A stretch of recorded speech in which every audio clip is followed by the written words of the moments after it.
अब आपको बड़ी स्क्रीन पर यह दिखाते हैं कि भारत और रशिया के बीच कौन से नए समझौते हुए और इन समझौतों से दोनों देशों को क्या हासिल होगा, क्योंकि यहीं से आपको तस्वीर साफ आएगी कि दोस्ती ये सब तो अपनी जगह पर है, लेकिन भारत को फायदा क्या हुआ, भारत की झोली में आया क्या। सबसे बड़ा ऐलान तो यही हुआ है कि रशिया भारत को कच्चा तेल, नेचुरल गैस, रिफाइनिंग, पेट्रोकेमिकल और न्यूक्लियर क्षेत्र में अपनी सभी आपूर्ति जारी रखेगा। जूम इन कीजिए, जूम इन कीजिए और थोड़ा जूम इन कीजिए। ये हो गया तेल, ये है गैस, और पश्चिमी देशों के दबाव के बावजूद पहले से ज्यादा सहयोग अगर संभव हो रहा है तो तेल के क्षेत्र में, क्योंकि इसी तेल का बहाना करके अमेरिका ने भारत पर जबरदस्त टैरिफ्स ठोके। उसके बाद से गैस, बल्कि ये सवाल भी मैंने जब उनसे पूछा कि आपने तो न्यूक्लियर ये तेल को लेकर तो अमेरिका ये कहता है कि आप हम वॉर फंड कर रहे हैं, तो उन्होंने कहा कि वो खुद हमसे न्यूक्लियर एनर्जी खरीदते हैं और आप भारत को वो रोक रहे हैं। तो चाहे वो तेल हो, गैस हो, रिफाइनिंग हो, पेट्रोकेमिकल्स हो या परमाणु क्षेत्र हो, ये सेंसिटिव वक्त है। इसको थोड़ा जूम इन करके एक बार दिखा दीजिए, यहां पे जूम इन कीजिए, परमाणु पर जूम इन कीजिए। इसकी अहमियत को समझिए। एक नाजुक और सेंसिटिव स्थिति बनी हुई है क्योंकि रूस यूक्रेन में जंग चल रहा है, पश्चिमी देश लगातार रशिया पर सैंक्शंस लगा लगा कर दबाव बना रहे हैं। ऐसे में अगर परमाणु क्षेत्र में बावजूद इन दबावों के दोनों देशों में आपसी सहयोग बढ़ता है, यहां तक कहा कि परमाणु का जो ऊर्जा है उसका इस्तेमाल खेती, दवाइयां, इन क्षेत्रों में कैसे करना है, कैसे भारत को साफ फ्यूल मिले, यानी ऐसी ऊर्जा जिससे प्रदूषण नहीं होता है। और ये पांचों सबसे अहम जो ऊर्जा के स्रोत है, तेल, गैस, रिफाइनिंग, पेट्रोकेमिकल, परमाणु क्षेत्र, इसमें अगर पश्चिमी देशों के दबाव के बावजूद दोनों देश ये कहते हैं कि हमको अपना रिश्ता अच्छा रखना है और हम तो इसमें सहयोग करेंगे ही करेंगे, तो ये साफ बताता है कि क्या है दोनों की सोच इन सब को लेकर। अगली बात आपको दिखाते हैं, क्योंकि भारत रूस समझौते से अगली चीज जो फायदा भारत को होगा, तो पिछली जो हमने आपको पूरी तस्वीर दिखाई, अगर हर तरह की ऊर्जा में सहयोग बढ़ता है तो एक वो देश है जिसको इससे बहुत परेशानी होगी, जो टैरिफ लगाता है। नाम बताने की अब जरूरत है नहीं। तो अब आपको दिखाते हैं अगला क्या। दूसरा बड़ा ऐलान सिविल न्यूक्लियर क्षेत्र में सहयोग बढ़ाने पर हुआ है। भारत में अभी ज्यादातर जगहों पर कोयले से बिजली बनाई जाती है, लेकिन अब हम छोटे न्यूक्लियर रिएक्टर्स प्लांट्स भी लगाना चाहते हैं और इसमें रशिया हमारी मदद करने वाला है। और ये कोई मामूली डील नहीं है। इस टेक्नोलॉजी में पूरी दुनिया में रशिया का एक तरह से सबसे आगे रशिया को माना जाता है और जबरदस्त एडवांसमेंट है, मतलब विकास है रशिया में इन मुद्दों पर। अब जब रशिया में हमें इस क्षेत्र में और सहयोग देगा तो भारत का वो लक्ष्य पूरा हो सकता है जिसके तहत हम साल 2047 तक छोटे न्यूक्लियर रिएक्टर से 100 गीगावाट बिजली बनाना चाहते हैं, जबकि अभी हम इससे 8 गीगावाट बिजली ही बना पा रहे हैं। बड़ी बात यह है कि अब रशिया की मदद से ऐसे तमाम जो छोटे न्यूक्लियर रिएक्टर्स हैं उससे क्या कर सकते हैं, हम रशिया की मदद से छोटे न्यूक्लियर रिएक्टर्स बना सकते हैं जो पानी में तैरकर बिजली का उत्पादन कर सकेंगे। तो आप सोचिए बिजली का उत्पादन कैसे साफ और ऊर्जा मिले। तीसरा बड़ा ऐलान यह हुआ कि दोनों देश आपसी व्यापार को $100 बिलियन यानी 9 लाख करोड़ रुपए तक लेकर जाना चाहते हैं।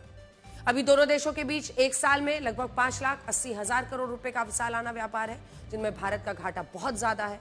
हम सामान वहां से खरीदते तो हैं लेकिन बेचते कम है। हम रशिया से 5,39,000 करोड़ रुपए का सामान खरीदते हैं। जूम इन कीजिए, ये हमारा आयात है, इतना हम खरीदते हैं, लेकिन हम बेचते कितना है, वहां पर 5,39 करोड़ है और यहां पर सिर्फ 41,000 करोड़ है। तो भारत रूस जो मौजूदा व्यापार है वो हम आपको दिखा रहे हैं, लेकिन ये हेविली स्क्यूड है रशिया की तरफ। इसको इसका संतुलन बनाना है। ऐसे में ये बहुत जरूरी होगा कि कैसे भारत का सामान रशिया में बिके। इससे ये हमें सुनिश्चित करना होगा कि कैसे हम आइडेंटिफाई करें कि रशिया में क्या कुछ बिक सकता है, हमारे व्यापारी वो एक्सपोर्ट कर पाए। ये एक बड़ी चीज है। इसी मुलाकात में यह भी ऐलान हुआ कि रशिया अपने देश में भारत के लोगों को काम करने के नए मौके देगा। रशिया क्षेत्रफल के लिहाज से दुनिया का सबसे बड़ा देश है और यह मुझे लगता है कि सबसे डिसाइसिव और बड़ा आज जो काम हुआ है वो यही है, क्योंकि अगर आप देखिए तो जो मैन पावर फ्लो है वो अगर कहीं से उसको एक सरकारी ढांचा मिलता है तो इससे एक तो एक्सप्लॉयटेशन रुकता है, यानी किसी का फायदा उठाया जाए या किसी को गुमराह करके पैसे लेकर वहां भेज दिया जाए फिर छोड़ दिया जाए, ऐसी तमाम चीजें रुकती हैं। तो कैसे आप मैन पावर के लिए प्लानिंग कर रहे हैं, उसमें आप रूस की आबादी 15 करोड़ है, ये डेटा बहुत इंपॉर्टेंट है। भारत रूस समझौता, रूस को भारतीय कामगारों की जरूरत है। रूस की आबादी 15 करोड़ है, कामगारों का वहां पर संकट है और 10 लाख भारतीयों को नौकरी देने को तैयार है, जो मैन पावर वहां पर फंडलिंग की बात हो रही है। एक और ऐलान ये हुआ कि जब भारत रशिया से सिर्फ हथियार नहीं खरीदेगा बल्कि दोनों देश साथ मिलकर हथियारों का निर्माण करेंगे, यानी मेक इन इंडिया के तहत रिसर्च एंड डेवलपमेंट, को डेवलपमेंट, को प्रोडक्शन पर जोर होगा। यानी अब हम ज्यादा से ज्यादा हथियार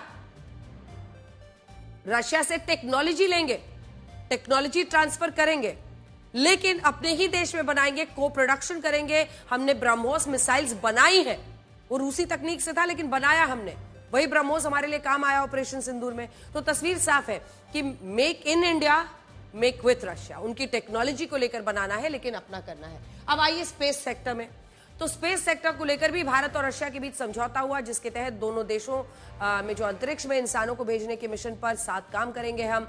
navigation, deep space, rocket engine के विकास में भी दोनों देशों के बीच आने वाले वक्त में सहयोग बढ़ेगा। राष्ट्रपति पुतिन ने यह भी वादा किया है कि वो संयुक्त राष्ट्र की सुरक्षा परिषद में भारत को स्थायी सीट देने का समर्थन करते हैं, और यह भारत के लिए एक बहुत बड़ा पॉइंट है, क्योंकि आजादी के बाद से अब तक अनेकों ऐसे मौके आए जब कोई ना कोई तरीके से, मतलब चाइना ने अड़ंगा लगाया, जो भी लगाया, यूएनएससी में भारत अपनी यूनाइटेड नेशन सिक्योरिटी काउंसिल में भारत को स्थायी सदस्यता नहीं मिली है। और इस पर व्लादिमीर पुतिन ने हमारे इंटरव्यू में भी कहा था कि मतलब इस तरह से बड़े संगठनों में भारत का ना होना अपने आप बताता है कि उन संगठनों का शायद महत्व ही खत्म हो रहा है। 2026 में ब्रिक्स की अध्यक्षता मिले, जो कि भारत को मिलने वाली है, इसकी भी उन्होंने चर्चा की।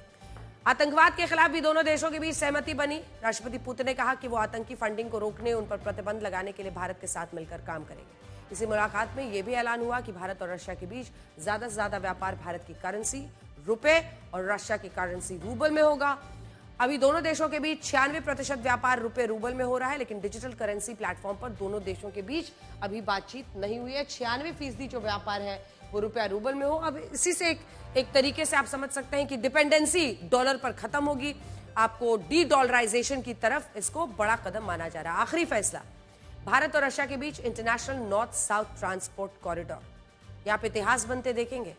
अगर ये कॉरिडोर बन जाता है और ये रास्ता होगा जहां से दोनों देश समय और पैसे की बचत कर पाएंगे और एक दूसरे के साथ व्यापार कर सकेंगे। आप इस नक्शे पर देख सकते हैं कि ये कॉरिडोर मुंबई में देखिए कहां से शुरू हो रहा है। ये जिस कॉरिडोर की बात हो रही है, ये कॉरिडोर मुंबई को ईरान के चाबहार पोर्ट से जोड़ेगा सीधा, और उसके बाद से आप देखिए ये कैसे आगे की तरफ बढ़ेगा। मुंबई से सीधा चाबहार पोर्ट जो ईरान का है। ईरान देखिए बहुत बड़ा स्ट्रॉन्ग एलाई है रशिया का, वेरी स्ट्रॉन्ग एलाई। तो ऐसे में ईरान के साथ हम भी अपना संबंध अच्छा रख रहे हैं, और अगर ये चाबहार पोर्ट मुंबई से फिर चाबहार पोर्ट, इसके बाद चाबहार पोर्ट से सड़क के रास्ते ये ईरान के उत्तरी छोर पर पहुंचेगा ऊपर में, और उसके बाद से देखिए ये आगे बढ़ेगा यहां से चाबहार पोर्ट, और उसके बाद से आगे बढ़ेगा। और ऐसे में वहां से मतलब थोड़ी दूर तो इसका ये समुद्र का रास्ता हुआ, फिर रोड का रास्ता हुआ, और उसके बाद ये रशिया को इस कॉरिडोर से जोड़ेगा। अगर ये कॉरिडोर बन गया तो भारत से रशिया सामान पहुंचाने में जो 30 से 35 दिन लगते हैं, 20 दिन 25 दिन लगेंगे। Massive difference.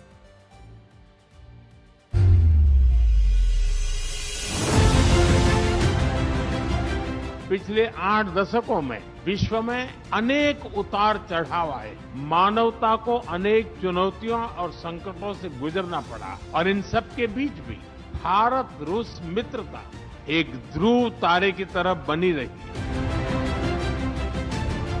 मुझे पूरा विश्वास है कि आने वाले समय में हमारी मित्रता हमें ग्लोबल चैलेंजेस का सामना करने की शक्ति देगी, और यही भरोसा हमारे साझा भविष्य को और समृद्ध करेगा।